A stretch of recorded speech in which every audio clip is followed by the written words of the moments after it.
गच्छत अतीव तेजसस्फुटं ज्वलन्तमिव पर्वतम् ददृशुस्ते सुरास्तत्र ज्वालाव्याप्तदिगन्तरम् एकस्तं ततधोर्नारी व्याप्तलोकत्रयं द्विषा यदोच्छाम्भवं तेजस्तेन जायत तन्मुखम्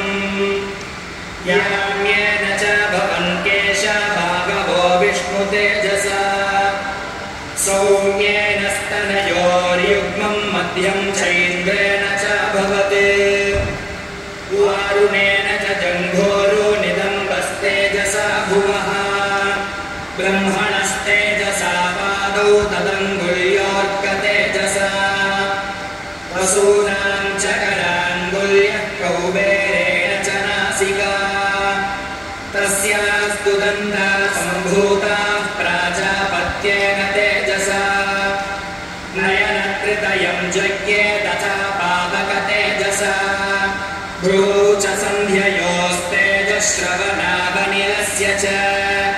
अन्येषां चैव देवानां सम्भवस्तेजसां शिवा ततः समस्तदेवानां तेजो राशिसमुद्भवा तां विलोक्यमुदं प्रापुरमरामहिषादिताः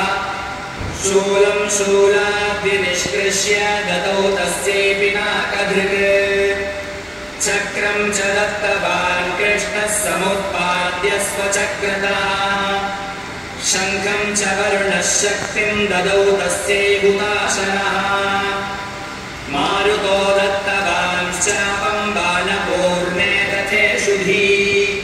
वज्रमिन्द्रः समुत्पाद्य कुलिशादमराधिपः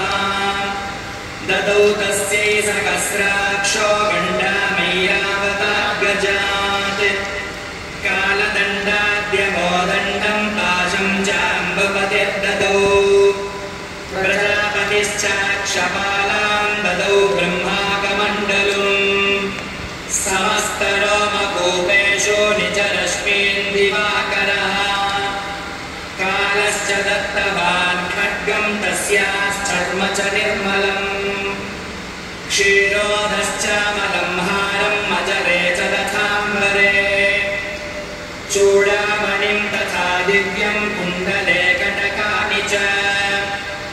अर्धचन्द्रं तथा शुभ्रं केयूरान् सर्वबाहुषु नूपुरौ विमलौ तद्वत् ग्रैवेयकमनुत्तमम्